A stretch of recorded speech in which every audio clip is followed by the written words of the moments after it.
E eu tenho que estar lá armazenado a tempo e a hora, porque como é que eu vou fazer meus relatórios e chegar ao meu diagnóstico? Todos esses relatórios são feitos para a gente chegar a um diagnóstico, correto?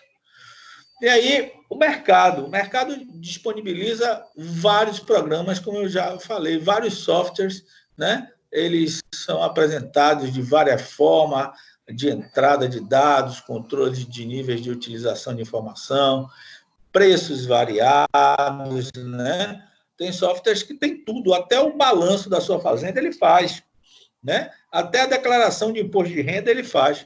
Tem softwares que tem tudo. Mas o software depende do homem, né? Geralmente, quando eu vejo uma queixa sobre os programas, eu digo assim, esse cara não... A maioria deles são muito bons, né? A maioria deles são muito bons. Mas o grande problema nosso é o gerenciamento, a colheita de dados, principalmente, pessoal, montar rotina para os tratadores, para os vaqueiros, para os peões. Eu não gosto muito de chamar de gerente. Às vezes você tem um tratador lá que você chama de gerente.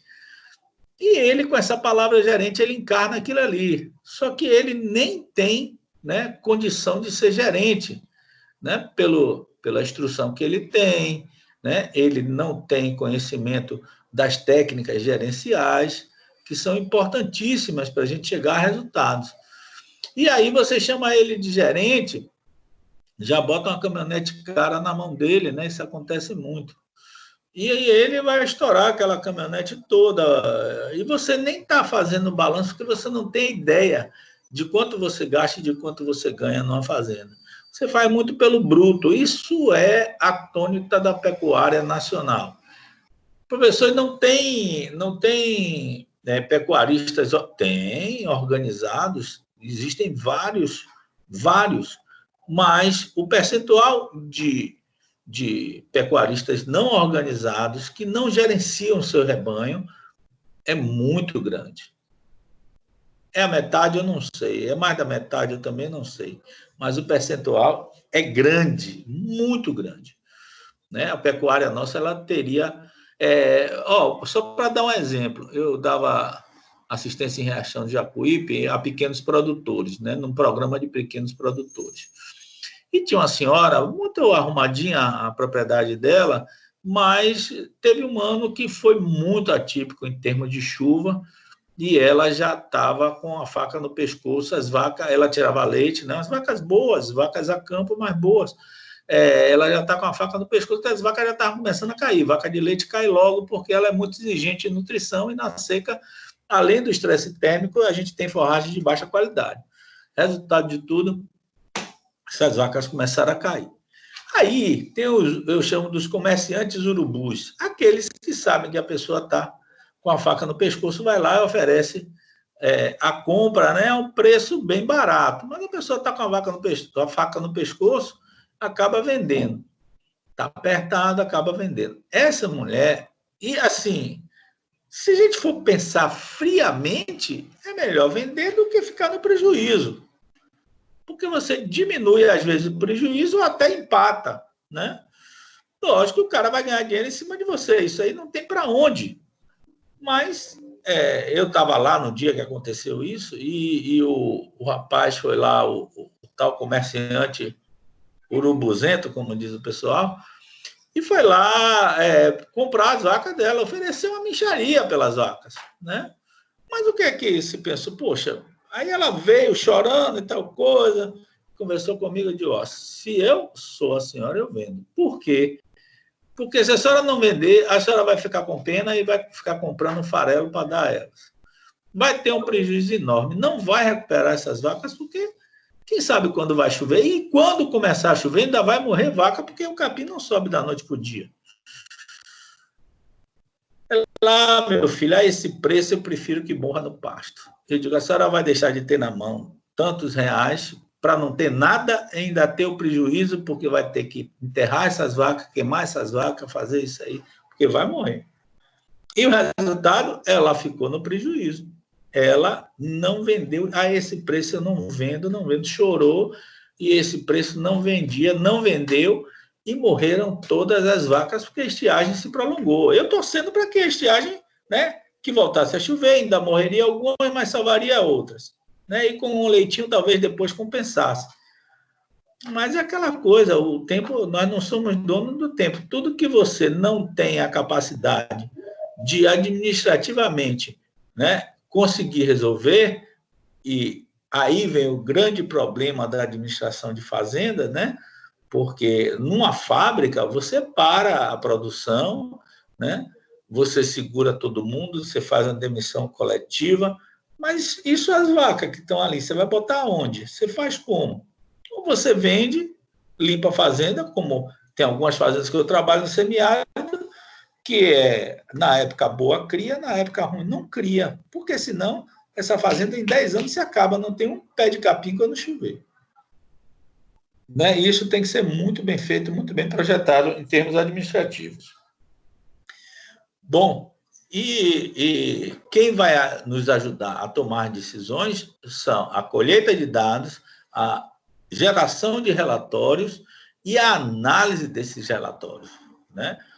Tudo isso, gente, ligado ao bioclima, não tem como não ser ligado aos bioclimas de cada região, da estrutura, da capacidade forrageira de cada região, de cada fazenda, de cada propriedade. Porque ela é que vai me dizer assim, olha, mesmo na época ruim, você pode ficar com 20% do rebanho, 30% do rebanho. E aí você depois retorna, mas você já fica com aquela poupança ali de 20%, 30%. Né? Porque se você degradar o pasto, nunca mais você cria na sua vida.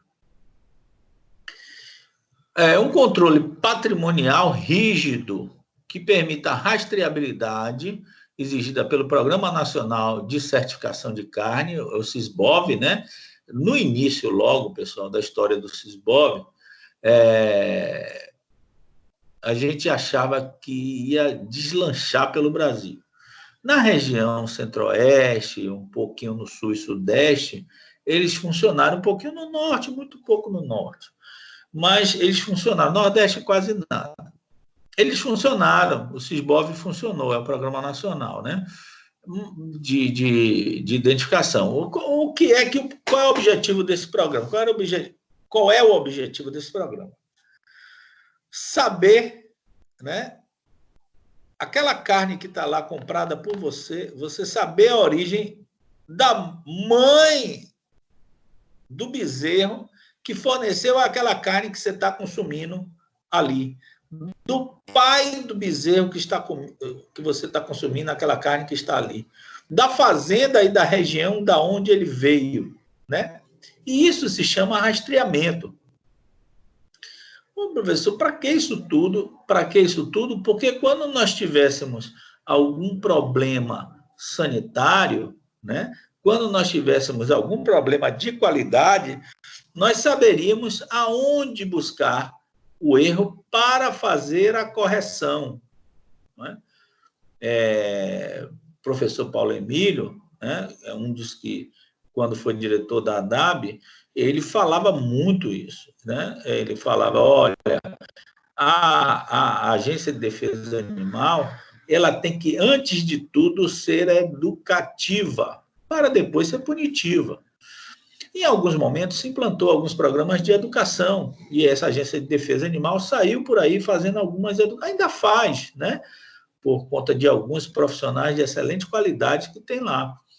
Mas se criou essa imagem, de uma forma geral, no campo, que a Agência de Defesa Animal ela é punitiva. Sim, se houver necessidade, ela é punitiva. Alguns já entram lá pensando só em punir, né? Não pensam em educar, que seria, né, muito melhor para uma agência de saúde e defesa animal do que educar, do que punir, né? Porque com o tempo as punições iam ficar bem poucas. E isso, o mercado ia ganhar bastante com isso. Então, a identificação do animal, ela é importantíssima. E o SISBOV, que é um programa nacional, tem ainda muitos criadores que fazem parte do SISBOV, e eles fazem rastreamento, só compram produtos com nota fiscal, né? Produtos que são idôneos, vacinações feitas por veterinários, orientadas, assinadas por veterinários, as orientações nutricionais, de manejo de pasto, de escrituração, tudo assinado lá no livro, né, de ocorrências do veterinário lá na fazenda. Isso é importante para a gente, porque a maioria dessas fazendas que tem esse tipo de acompanhamento, elas, além de ter, né, uma qualidade de produção muito boa, geralmente elas têm uma lucratividade maior. No início, existe um custo de implantação que essa lucratividade ela não é tão grande. Ao longo dos 3, 4, 5 anos, 10 anos, o controle fica tão bom, né, em termos de produção e contabilidade, que acaba essas fazendas tendo bastante sucesso. Então, a identificação e gerenciamento eletrônico permite a identificação por radiofrequência, né? A gente já implantou algumas que você está fazendo aqui no curral, passando algumas com chip, né? Um animal chipado, ou no próprio brinco com código de barras, e automaticamente o programa já está transmitindo, né, aquele dado para uma central de gerenciamento pecuária, até para um celular de um criador que quer saber, ó, já vacinou quantos animais lá agora? Qual foram os animais vacinados? Opa, peraí, chequei aqui no celular, e o animal tal, por que não passou?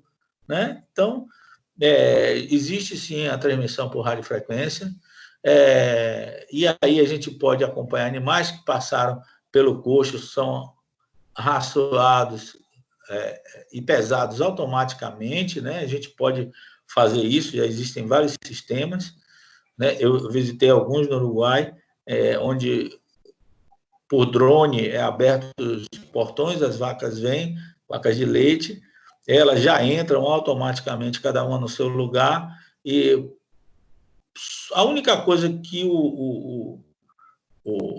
a mão de obra faz é colocar as teteiras, né, para fazer a ordenha mecânica, e o resto tudo por radiofrequência, tudo por transmissão. Aí tirou o leite, o resto tudo, elas voltam para o pasto sozinho, não precisa de nada disso, já tem os corredores, abertura, tudo por drone. É interessantíssimo isso. Agora tem o outro lado da medalha, né? Diminui a mão de obra, né? E aí esse emprego vai para onde? Porque hoje uma grande absorção de mão de obra é na pecuária. Pode-se conhecer o desempenho com maior rapidez e confiança, lógico. Ó, vai ali, aquela vaca passou o fluxo lá na ordenhadeira mecânica, foi contado que nem uma bomba de gasolina, automaticamente o silo é aberto para essa vaca na quantidade de X, para ela comer X. E só é liberado o portão depois que ela come através da pesagem do coxo, né? É tudo automático. Então, essa produziu X de leite, ela tem direito a X de concentrado. Tudo em correlação automático mesmo, que na mão daria um pouquinho mais de trabalho, poderia ser feito, e é feito de vez em quando, né? Mas daria um pouco mais de trabalho. Bom, e esse gerenciamento eletrônico, ele é ótimo, ele é eficaz, e se eu tiver um bom operador, as pessoas que entendam de operar ele, fica bem mais fácil a gente fazer isso. E aí tem uma foto, né, do semiárido, onde o gerenciamento é bem mais difícil. Geralmente, produção de bovinos no semiárido, a gente precisa pensar em bovinos de pequeno porte, né, e que tenha também uma resistência, geralmente zebuínos, taurinos não aguentam esse tipo de temperatura alta, onde você tem que ter reserva de forragem, você tem que ter suplementação, porque tem épocas que não tem absolutamente nada para comer, né? Bom, gente, eu vou agora ver se aqui no chat tem alguma pergunta. Não. Então, eu vou abrir para as perguntas pelo microfone. É aquela velha coisa que a gente já sabe. Quem não tem microfone, pede a outro colega aí pelo zap, o outro colega faz a pergunta e nós vamos tirando as dúvidas. Vamos lá?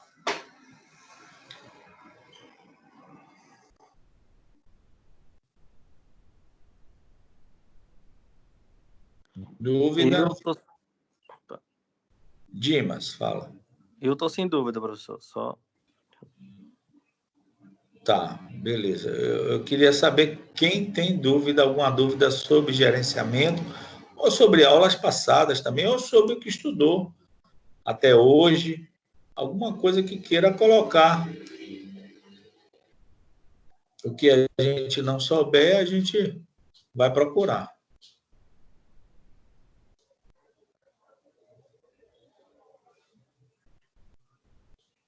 Creso, nada.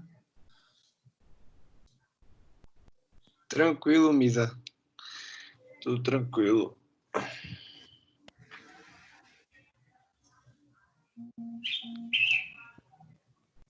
Gente, para a próxima aula, eu vou botar um artigo na pré-aula, certo? Agora eu estou mandando os slides pelo líder, né, para vocês. Né? A aula está lá no YouTube. Essa aula também vai lá para o YouTube, vai ficar os slides, tem as referências bibliográficas. Né? Na nossa pré-aula, eu sempre estou perguntando, e na pós-aula, as dúvidas que tem.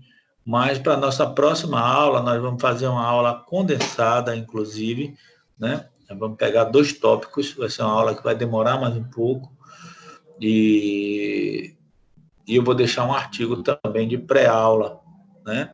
Para vocês lerem e tirarem as dúvidas. Esse artigo ele vai valer para a nossa avaliação, tanto parcial como uma avaliação oficial, que nós não sabemos ainda se ela vai vir de lá para a gente aplicar ou se a gente vai aplicar, a gente mesmo elaborando, né? A gente ainda não tem muito essa definição, mas são as avaliações que nós vamos fazer. A oficial, a parcial e a oficial, eu ainda vou checar a data, né? Mas eu sei que a gente está com o calendário bem apertado, né? Apesar de muita gente achar que talvez dia 19, 18 a gente volte, mas não acredito não, viu? Não acredito que a gente volte dia 18, não. Muita gente não. Algumas pessoas me falaram que, eu acho que volta, mas não acredito que a gente volte dia 18, não. Acho que esse semestre vai rodar online mesmo. Até para nossa segurança. É isso, eu vou dar uma olhada no dia da parcial, né? E da parcial e da oficial. Viu? Exato. Porque, assim, muita coisa... Não, vamos obedecer o calendário. A nossa prova de bovino mesmo, ela foi mandada adiantar um dia. Uma semana. Eu adiantei uma semana a prova. Né? Eu recebi, assim, de uma hora para outra. Adianta a prova aí. Tá, então vou adiantar. Então, às vezes, vem uma ordem de lá, né? Mas eu vou procurar saber para ver se... Aí eu passo para Guido e Guido passa para vocês. Assim que eu tiver informação da parcial e da oficial. Gente, mais alguma coisa? Essas referências que eu botei aqui na aula são referências que vocês devem consultar, viu? Porque elas são base para alguma pergunta, alguma afirmação, alguma coisa, viu? Elas são fáceis, estão fáceis de baixar. Ok, gente. Então, se ninguém tem mais dúvida, até a próxima aula. Pensem que se preparem, porque a próxima aula é uma aula condensada, viu? Então, essa aula condensada vai abrigar 2 tópicos. A gente vai ter que fazer isso, porque a gente teve feriado, teve muita coisa aí, e acabou ficando com esse déficit aí para a gente cumprir nosso planejamento, viu? Um abraço a todos, boa tarde. Valeu, Misa.